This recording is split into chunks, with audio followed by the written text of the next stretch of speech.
My dear friends, very often we tell him he's a big person. Oh, this man is a great man. And we try to, define people. Yeah, we define them. He's a great man. He's a big person. Bade aadmi. So how do we identify them? How do we know that the person is very great? And it becomes very often, very difficult for us to understand the person. How do we analyze that person? How do we say that person is great? What is the value of the person? There is a Chinese proverb. The proverb says,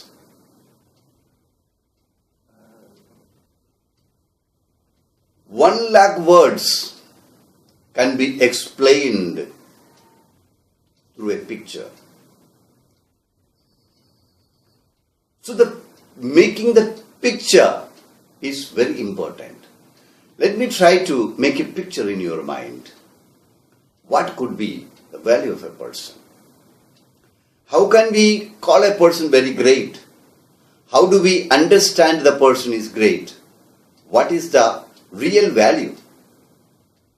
That's our question today. How do we understand that person is very great? How can we know the person is very great?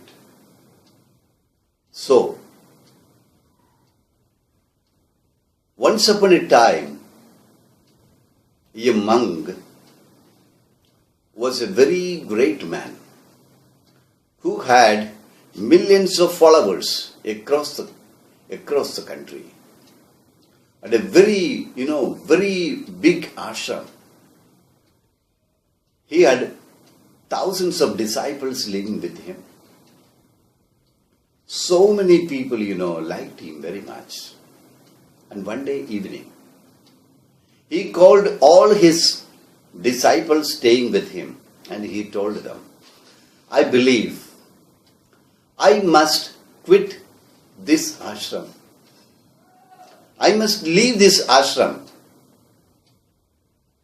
Therefore, I get salvation. My salvation is not possible living in this ashram. It's my conscience says to me. Therefore, I decided I am going to leave this ashram tomorrow morning. The disciples got panic. They said, how is it possible? Our master is going to leave us tomorrow morning. Even he didn't tell us what his plans would be. They asked him, where are you going? He said, I don't know.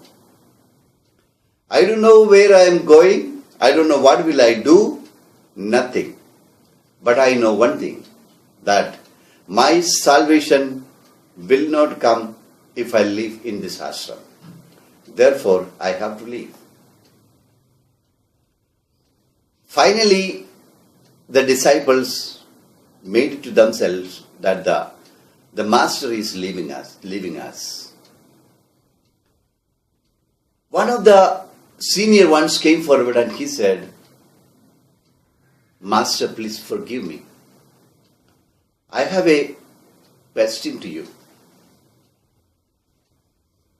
If you leave this ashram, who would be the next person to head this ashram? Who would be the chief? The master went with a small thought, and then he said, okay, it's a very good, valid question. I have a question for you. Any person who answers this question in a satisfactory manner, that person would be the head of this ashram. He would head this ashram. And the disciples very happy. They asked, Master, tell us what's the question. The master said, my question is very simple.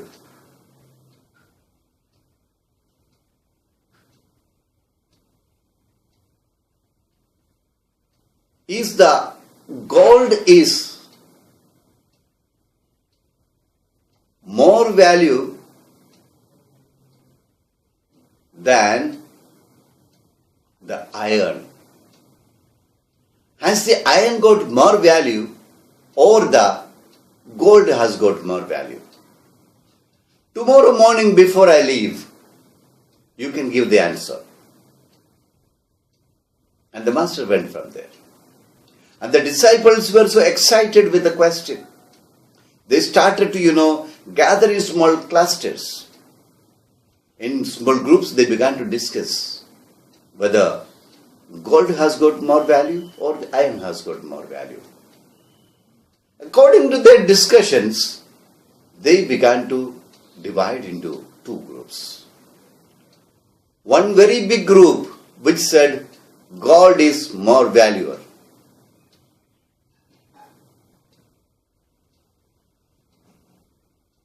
And the other group said iron is the most valuable product.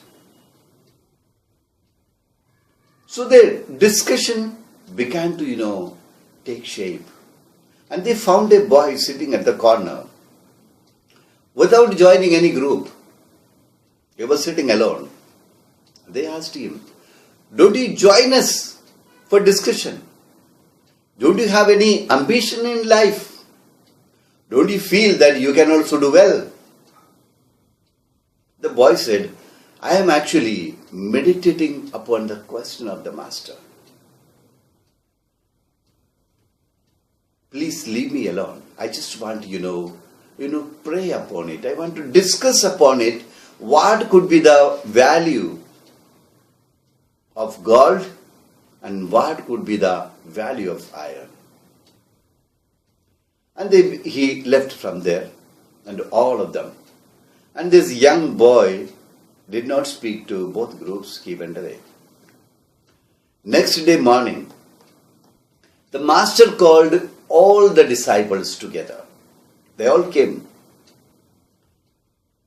And the master asked, what is your answer? Then from both sides, one each person got up. He said, Master, we all have a same opinion. The other said, we too have the same opinion. Therefore, we have it in two groups.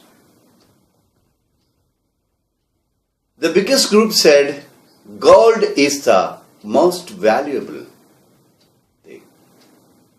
It's the most valuable thing. The other group said, no, Master, iron is the most valuable thing.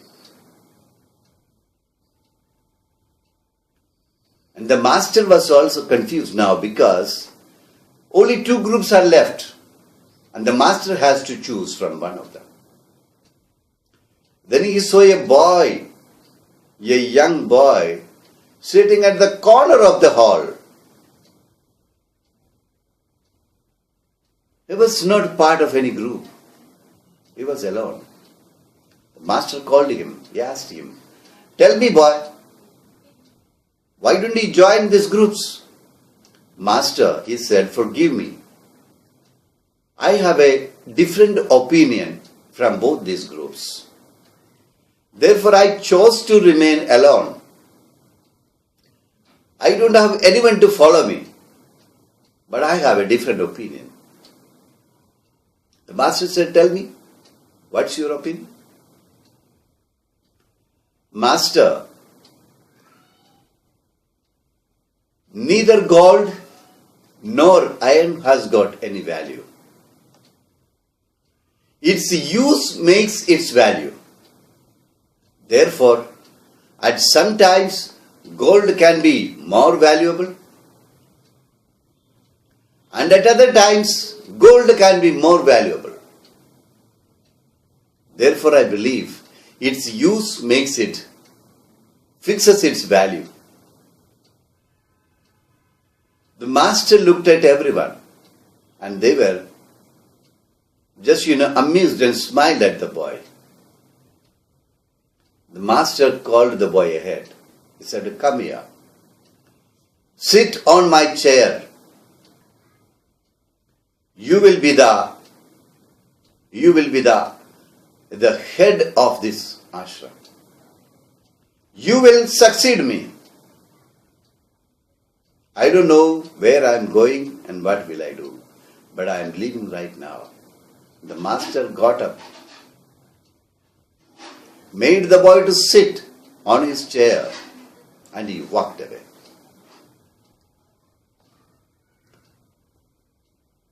The great people whom we are, whom we think they are very great people, very big people, we must analyze their life.